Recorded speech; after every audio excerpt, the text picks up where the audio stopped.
சென்னையில் மறைந்த முன்னாள் முதல்வர் மு. கருணாநிதியின் மூத்த மகன் மு.க. முத்து திறமையான ஒரு நடிகர் மட்டுமல்ல, பாடகரும் கூட.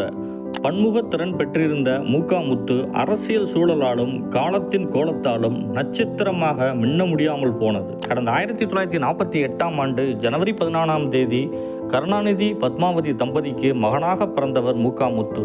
பிறந்தவுடனேயே அவரது தாய் பத்மாவதி தன்னுடைய 20வது வயதில் இறந்துவிட்டார். தமிழக முன்னாள் முதல்வர் கருணாநிதியின் அரசியல் வாரிசாகவே பார்க்கப்பட்ட மு.க. முத்துவை திரையுலகில் கதாநாயகனாக அறிமுகப்படுத்தினார் கருணாநிதி. தமிழ் திரையுலகில் கொடிகட்டி பறந்த எம்ஜிஆர் பாணியில் நடிக்க தொடங்கியிருந்த மு.க. முத்துவுக்கு குரல் வளமும் இனிமையாக இருந்ததால் பாடல்களும் பாடியிருந்தார். 1970ஆம் ஆண்டில் தமிழ் திரையுலகில் நடிக்க தொடங்கினார் மு.க. முத்து. அவர் நடிப்பில் 1972ஆம் ஆண்டு வெளியான முதல் படம் பிள்ளையோ பிள்ளை. அடுத்தடுத்த ஆண்டுகளிலும் அவர் பல படங்களில் நடித்தார். பூக்காரி, சமையல்காரன் போன்ற படங்களில் நடித்து புகழ் பெற்றார். அவருக்கு மிகச்சிறந்த ஆண்டாக 1975 அமைந்திருந்தது. அந்த ஆண்டில் மட்டும் அணையா விளக்கு, நம்பிக்கை நட்சத்திரம், இங்கேயும் மனிதர்கள் என 3 படங்களில் நடித்து வெளியானது. 1977ஆம் ஆண்டு அவர் நடிப்பில் எல்லாம் அவளே என்ற படம் வெளியானது.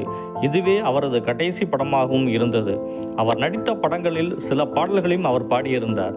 1971ஆம் ஆண்டு தமிழக சட்டப்பேரவை தேர்தல் நடைபெற்றது. திமுக தேர்தல் பிரச்சாரத்துக்காக எம்ஜிஆர் போல முத்து பல பிரச்சார மேடைகளில் தோன்றினார்.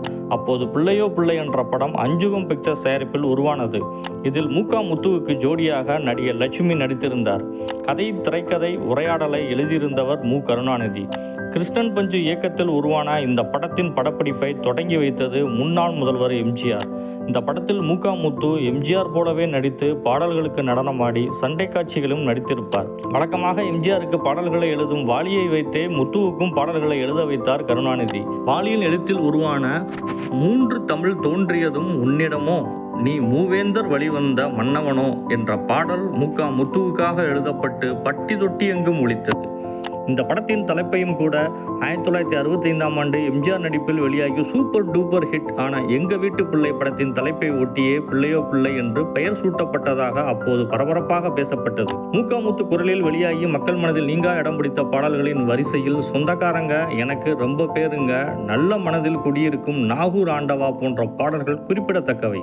நடிப்பிலும் வசன உச்சரிப்பிலும் உடல் மொழியிலும் தனக்கென தனி பாணியை வைத்திருந்தார். அறிமுகமான முதல் திரைப்படத்திலேயே இரட்டை வேடத்தில் நடித்தார். தனது சொந்த குரலில் பாடல்களை இனிமையாக பாடும் திறனை பெற்றிருந்தார்.